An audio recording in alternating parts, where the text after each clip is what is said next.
6 months ago, I quit my job as a practicing banking and finance attorney to go all in into running my online business, which is One Big Happy Life. And since then, I have gotten so many questions about how do online businesses work? What exactly is One Big Happy Life and how does it make money? Starting an online business has completely changed my life.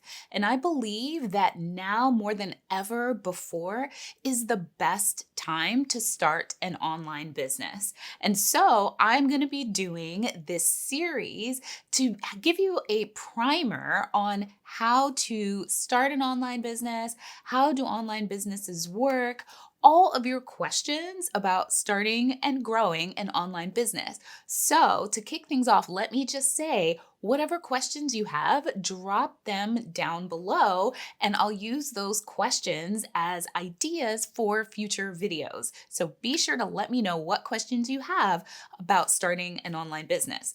So, to kick off this series, I thought I'd start with the basic initial question, which is, what is an online business?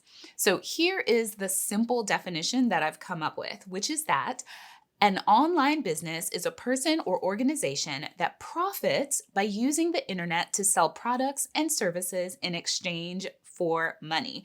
So let's unpack that definition. So it is a person or an organization. So yes, you can be a business even if you are a single person, a sole proprietorship. That is how One Big Happy Life started. Our first year, it was really just me as the driving force behind One Big Happy Life. So when I filed my taxes, I filed them as a sole proprietorship, but also as an employee because I was a practicing lawyer. And then our second year of business, I made $76,000. And so in the middle of that year, Joseph and I decided to incorporate and become an LLC with a partnership. So Joseph and I are partners inside of One Big Happy Life. But one common mistake that I see people make or think is that you have to form the business entity and the LLC right at the beginning. You don't. We just started as a sole proprietorship. So you can be a single person and you are a business. The second part of that was profit. So yes, a business must actually make money. If your business is not profitable, then it's really not a business, and the IRS is not going to treat it as a business either. So your business must actually make money year over year. Like, yes, you can have negative years, but generally your business needs to turn a profit. Third, a business sells products and services. Now, what those products and services are can vary dramatically from business to business. So, for example, a business that focuses on getting advertising income on their website, now what that would look like is creating a lot of content and then selling space to advertisers who then pay them based on the amount of traffic they get. So, a blog, for example, a lot of people want to start a blog to make money. What you're doing is creating a media company, a content creation company, and then selling pieces of your online real estate to advertisers. So that's an example of a product or service, and people don't normally think of it that way, but that's exactly what that is. Also, on the service side, you can be a copywriter. So someone who writes words advertising for businesses or writes emails for businesses. Copywriters do that too. So that's a service as an example of an online business. And then lastly, yes, a business must actually make money. So if you are offering products and services, but you're doing it for free and you're not making money and you're not making a profit, then what you have is not a business. So really, the only big difference between an online business and a traditional business is that an online business is done entirely on the internet and not really in person. Now, there is a hybrid that's between a regular business and an online business, which I'll talk about in just a sec. But part of the reason why I say that there's never been a better time to start a business is because there are so many people that are stuck inside right now that are actually learning how to conduct business online. And so I think that there's going to be a major societal shift going forward because so many people and companies who thought that they couldn't have employees work from home, that they couldn't run run a virtual workforce will recognize that it's actually viable. But, we've been on that bandwagon here at One Big Happy Life for the past 3 years. That's why we've been growing our business so that we could go 100% virtual and remote. So the world at large is now aware of the power of the internet and the ability to still connect and do great work even when you're working remotely. So that is why I say that now is the best time to start laying that foundation for building an online business. If you've been thinking about it, now is the time.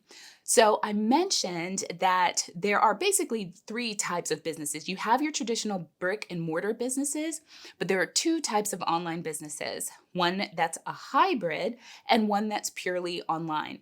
And I'm going to give you examples of the traditional brick and mortar, hybrid, and fully online, using both big businesses and small businesses like me. So on the big business side, a traditional brick and mortar would be a grocery store where you physically go to your grocery store, you physically pick out your groceries, and you check out.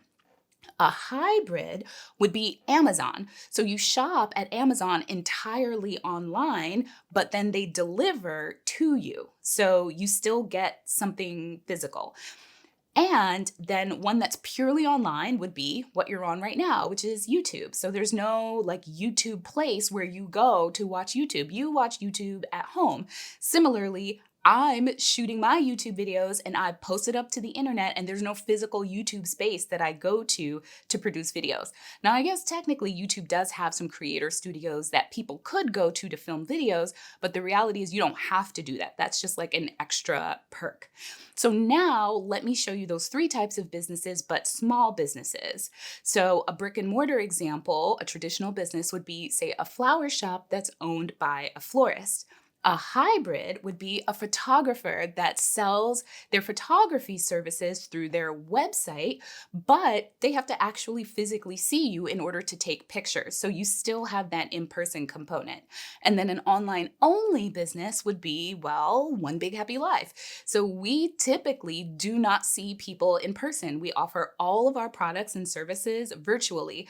However, the one exception is Startup CEO Academy, which is my business coaching course. We do have a live event. So where we'll get together and talk business, and I'll teach them new business concepts, and I'll bring in speakers. So even purely online businesses, they do sometimes meet with their customers. It's just primarily they focus on delivering online products and services. So now that you know exactly what an online business is, I want to talk a bit about why starting your own business is so awesome. So number one, if you're anything like me, you love having full control over your schedule. No matter where I worked as an attorney, even though, yes, as a professional, I had lots of flexibility in terms of choosing my own hours, there was still someone that I had to answer to, and I had to build my schedule around everyone else. And this way, now that I'm a business owner, I get to decide what my schedule looks like. And yes, there are still things that I absolutely have to get done, but I decide when they need to get done, and I decide the due dates. So also, having full control over the work that I do, the types of projects that I take on, like I get to decide whether or not which companies One Big Happy Life works with, what our messaging is, what we stand for, what I am and am not willing to do and say. They're 100% up to me. And I love that. I love having full control over the work that I'm putting out into the world.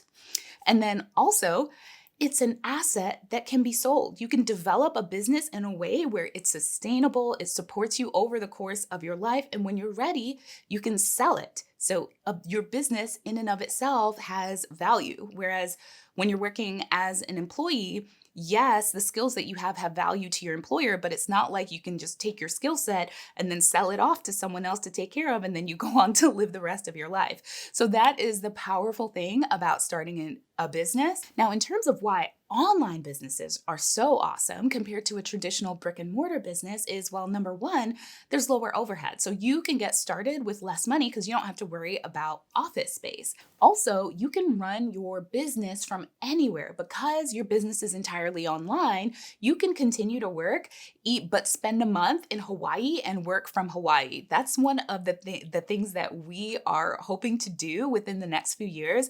Just being able to spend, say, the entire month of December in a different country or in some place tropical, and none of the work stops if we don't want it to. Of course, we can also structure our business so that we don't have to work for the entire month of December.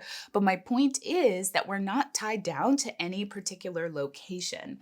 And then lastly, the one huge advantage over a traditional brick and mortar is that it's so much easier to reach a wide audience. You're not just dependent on foot traffic or word of mouth in your local community. You can actually reach out to the hundreds of millions of people all across the world that are really interested in the exact types of products and services that you provide. I hope that this was a great primer for you on what an online business even is. And if you happen to be watching this video between March 18th and April 3rd of 2020, well, right now, Startup CEO Academy, my business coaching course, is open. So I'd love to have you in the course with me if you're interested in turbocharging your path to growing your online business. And so you can check it out at onebighappylife.com/startup CEO.